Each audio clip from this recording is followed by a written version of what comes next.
लोग जो टैक्स को और एक बार फिर से समझना चाहते हैं, कहीं कोई कंफ्यूजन है, कोई भ्रम है, तो आपको बता दूं कि 12 लाख रुपए तक की सालाना आमदनी पर आपको अब कहीं कोई टैक्स नहीं देना है, लेकिन शर्त यह है कि 12 ही लाख रुपए आप कमाएं। अगर 12 लाख रुपए से आप ज्यादा आगे बढ़ते हैं तो फिर वो टैक्स स्लैब जो वैसे लागू नहीं होते और 12 लाख से कम आमदनी वाले टैक्स स्लैब हैं, जैसे 4 से 8 लाख रुपए, 8 से 10 लाख रुपए, वो भी इंप्लीमेंट हो जाएंगे। जो सैलरीड क्लास लोग हैं उनके लिए ये 12 लाख वाली जो लिमिट है वो 12,75,000 प्रभावी रूप से होगी, इफेक्टिव होगी, क्योंकि 75,000 रुपए इसमें स्टैंडर्ड डिडक्शन वाला भी जोड़ दीजिए। लेकिन जैसे ही आप इससे ऊपर बढ़ते हैं तो 4 से 8 लाख वाला टैक्स स्लैब भी प्रभावी हो जाएगा और 8 से 10 लाख वाला भी प्रभावी हो जाएगा और ऊपर वाला तो रहेगा ही। और इस तरीके से अगर आप 12 लाख रुपए से ऊपर जैसे ही बढ़ते हैं तो 60,000 रुपए आपके टैक्स के बन जाते हैं। लेकिन जो मैक्सिमम जो स्लैब है 25 लाख से ऊपर वाला, 24 लाख से ऊपर वाला, उसमें जैसे ही आप 24 लाख से ऊपर की आमदनी में जाते हैं तो 30% वाले स्लैब में आएंगे और इस तरीके से जो मैक्सिमम आप बचा पाएंगे, क्योंकि आप जानते हैं पहले 30% आमद हो जाता था, जैसे ही आप 15 से ऊपर जाते थे, 15 लाख से ऊपर वाली आमदनी में जाते थे, तो वहां पर जो 30% पहले लागू होता था वो 24 लाख से ऊपर पर लागू होगा। इसलिए 1,20,000 रुपए तक की मैक्सिमम सेविंग वो लोग भी टैक्स के तौर पर कर पाएंगे जो 24 लाख रुपए से ज्यादा सालाना कमाते हैं। अब एक बात और समझिए, ओल्ड और न्यू टैक्स रिजीम क्या है। ओल्ड टैक्स रिजीम वो है जिसमें आपको वो तमाम बेनिफिट मिला करते हैं, जिसमें एटीसी वाला बेनिफिट भी मिला करता है, हाउस जो टैक्स लेते हैं, हाउस लोन जो लेते हैं उसमें प्रिंसिपल और इंटरेस्ट पर आपको जो छूट मिलती है, वो सारा कुछ हुआ करता है। ओल्ड टैक्स रिजीम में कोई चेंज नहीं हुआ है। लेकिन ओल्ड टैक्स रिजीम में अगर आप सारा कुछ जोड़ भी लें, सारी तरह की छूटें जो आप उसमें ले सकते हैं, तो वो 5-6 लाख रुपए के आसपास पहुंच रहा है। और इधर तो निर्मला सीतारमण सीधे ही 12 लाख रुपए तक की आमदनी को उन्होंने नील कर दिया है टैक्स के तौर पर। इसलिए लोग ये समझ रहे हैं कि नई टैक्स रिजीम ही फायदेमंद है। अब ये ओल्ड और न्यू टैक्स रिजीम जो है, ये भी आपको बहुत जल्दी से आपके स्क्रीन पर ये दिखाई दे रहा है। पुराना स्लैब और नया स्लैब आपको दिखाई दे रहा है। क्या फर्क पड़ेगा जानते हैं आप। पुराने स्लैब में कोई बदलाव नहीं किया गया है, नए स्लैब में चेंजेस किए गए हैं। तो ये क्या क्या है, ये गर्ग साहब आपको एक बार एक्सप्लेन कर देते हैं सर, प्लीज। हाँ, देखिए ना, जो हम बात अभी कर रहे थे कि पहले जो स्लैब थे, अब हम नई रिजीम की बात कर रहे हैं। इसको थोड़ा स्टेबल रखिए, इसको प्लीज फ्लिप मत कीजिए बार बार, क्योंकि उससे डिस्ट्रैक्शन होता है। यहीं पे रखिए और यहीं फ्रीज कीजिए प्लीज। हाँ, अभी हम बात कर रहे हैं जो करंट फाइनेंशियल ईयर में चल रहा है 24-25 में, 0 से 3 तक 0, 3 से 7 तक, ये 3 से 7 है, 3 से 7 तक 5%। इसको करेक्ट कराइए, ये 3 से 7 है प्लीज। 7 से 10 तक 10%, और 10 से 12 तक 15%, 12 से 15 तक 20%, और उसके बाद में 30%। ठीक है। अब मैडम ने कह दिया कि 4 लाख तक 0, 4 से 8 तक 5, और 8 से 12 तक 10, 12 से 16 तक 15, 16 से 20 तक 20, और उसके बाद में 30, मतलब 30 लाख जो होगा वो 24 लाख से ऊपर होगा। हाँ, ये नया स्लैब और पुराना स्लैब जो मुझे ये भी ठीक करवाइए। 25 है, 20 से 24 के बीच में 25 है। ये वाला 25% कराइए जी, 20 से 24। हाँ, ये इधर आ गया, ये है नया स्लैब, नए स्लैब में बात कर रहे हैं ना। हाँ, इसलिए यहाँ पर लिखा हुआ है। ये ठीक है, बिल्कुल अच्छा है। यहाँ पे 25 आ गया, अब ये 30 आ गया, ये इससे आ गया। तो 2 कंक्लूजन हमने जो निकाले आज सुबह, हमने जितनी डिस्कशन करने के बाद में, अब जो पुरानी टैक्स व्यवस्था है, ओल्ड टैक्स रिजीम, अब उसका कोई मतलब नहीं रहेगा। अब उसमें से कोई भी नहीं रहेगा, सब लोग अगले साल में यहाँ पर आ जाएंगे। जो अभी तक 72% आए थे, अब 100% लोग आ जाएंगे। एक बात तो ये। दूसरा इसका कंक्लूजन ये निकला है कि सबको, मतलब जो भी 30% के स्लैब में आते थे, 24 लाख वाले, उनको 1,10,000 का मैक्सिमम फायदा हो जाएगा। और जैसे मैडम ने बजट भाषण में कहा है कि 18 लाख वालों को 70,000 रुपए का फायदा हो रहा है, और 12 लाख वालों को जो भी 80,000 रुपए टैक्स देते थे वो नील हो जाएगा। वो इसलिए होगा क्योंकि देखिए, आप यहाँ पर देखिए, ये और ये फर्क देखिए, यहाँ पर 15 लाख से ज्यादा में 30 लग रहा है, 30%। यही फर्क है ना जी। और यहाँ पर आप देखेंगे 24 लाख से ज्यादा में 30 लग रहा है, इसलिए आपका वो 1,10,000 रुपए बच रहा है। बिल्कुल ठीक बात, बिल्कुल ठीक बात।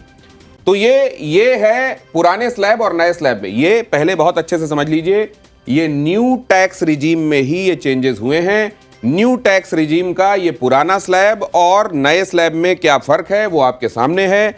पुराने स्लैब के हिसाब से जहां आपको यहां पर ही 30% लग रहा था 15 लाख से ज्यादा में, वो अब लग रहा है 24 लाख रुपए से ज्यादा में 30%, और उससे नीचे आप जानते हैं 20 से 24 में 25% है, 16 से 20 में 20% है, 12 से 16 में 15% है, 8 से 12 में 10% है, 4 से 8 में 5% है। तो यहां तक जब आप पहुंचते हैं तो मैक्सिमम जो टैक्स सेव आप सालाना कर सकते हैं, अगर हायर ब्रैकेट में आप हैं, 30% या नब्बे में हैं, तो आप 1,10,000 रुपए सेव कर सकते हैं। 24 लाख तक की सालाना आमदनी या 24 लाख से ज्यादा अगर आपकी है तो मैक्सिमम जो आप सेव कर पाएंगे वो 1,10,000 रुपए सेव कर पाएंगे। अगर आप यहां 8 से 12 वाले में आते हैं, मतलब इस पर्टिकुलर जगह तक अगर आप कमा रहे हैं 12 से ज्यादा नहीं, लेकिन तो आपका ये 5% और 10% इफेक्टिवली निल हो जाएगा। वो क्या बताया सर आपने प्रोविजन? 87A के तहत अगर आप 12,000 रुपए तक कमा रहे हैं, तक कमाएंगे, 12 लाख रुपए तक कमा रहे हैं, तो आप यहां पर ये 5% और 10% आप पर आयद नहीं होगा क्योंकि आपका टैक्स बनेगा 60,000 रुपए और 60,000 की आपको रिबेट मिल जाएगी। 60,000 रुपए आपका टैक्स बनेगा, लेकिन 60,000 रुपए की आपको रिबेट मिल जाएगी। लेकिन जैसे ही आप यहां क्रॉस करके 12 से ऊपर जाते हैं, 13 लाख जाते हैं, तो 13 लाख से 16 लाख के बीच में आपको ये देना पड़ेगा 15% का टैक्स भी देना पड़ेगा, 10 भी देना पड़ेगा, 5 भी देना पड़ेगा, 10 भी देना पड़ेगा। तो और इस तरीके से ग्रेजुअली जब आप आगे बढ़ेंगे तो मैक्सिमम आप सेविंग जो आप कर पा रहे हैं वो कर पा रहे हैं 1,10,000 रुपए तक की सालाना सेविंग। तो टैक्स में ये तो सही है कि 12 वाला जो ग्रुप है वो तो आप कह रहे हैं कि उसको भांगड़ा करना चाहिए, उसको नाचना चाहिए, उसको खुशी मनानी चाहिए, उसके पास they have all the reasons. लेकिन बाकी लोगों के लिए भी थोड़ा थिरकने और गाने का आज मौका मिल गया है। बिल्कुल ठीक बात है ये कि देखिए एक स्लैब के बाद में आपको लगता है ठीक है अगर मेरा एक ऑप्टिमम टैक्स है।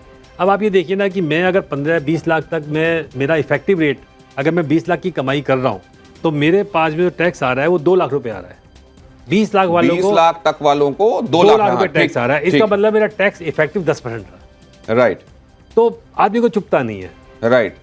पहले वही टैक्स था 2,90,000 रुपए, यानी 20 लाख वाला अब 90,000 रुपए बचा रहा है।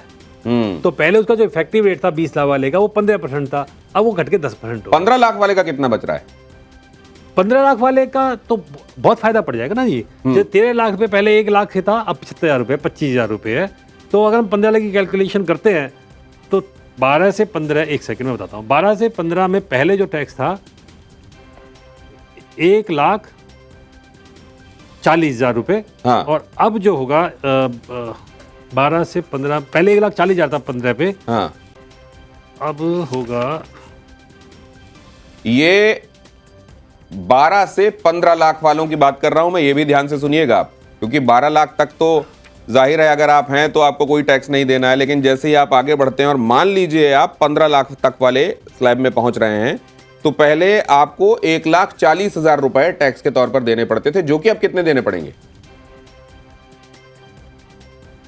एक बार इसकी कैलकुलेशन करनी पड़ेगी। अच्छा। मेरे हिसाब से 60,000 का फायदा होगा इसमें भी, क्योंकि 18 लाख पे आपको 70,000 का फायदा हो रहा है। राइट। तो 10,000 का फायदा इसमें हो जाएगा आपको, क्योंकि ये स्लैब जो है हमारा 15% का है ना, तो करीब 60,000 रुपए का फायदा होना चाहिए। हाँ। और वही अगर आप 20 लाख वाले में आ जाते हैं, हाँ, तो 20 लाख वाले पे तो अभी आपको 90,000 का फायदा हो गया ना। 90,000 का फायदा हो गया, तो आपका जो इफेक्टिव टैक्स बना वो 10% का बना।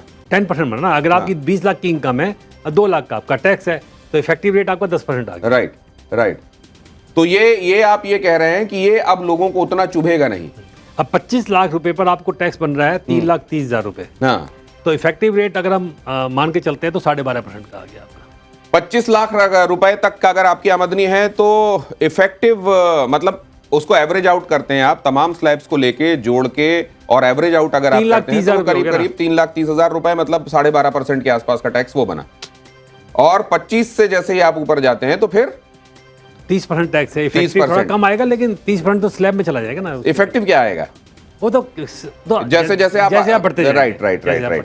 तो लेकिन इसी में अगर आप उसको क्वांटिफाई करें परसेंटेज के हिसाब से नहीं, सीधे टैक्स के हिसाब से, तो 1,10,000 रुपए आप बचा रहे हैं 25 लाख रुपए से, सॉरी 24 लाख रुपए से ऊपर की आमदनी जी।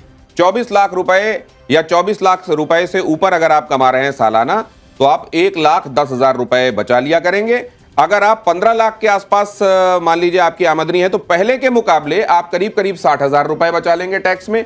और अगर आपकी 20 लाख के आसपास मान लीजिए कि सालाना आमदनी है तो 90,000 रुपए पहले आपके जो आपको टैक्स देना पड़ता था और अब जो टैक्स आप देंगे उसमें 90,000 का फर्क होगा।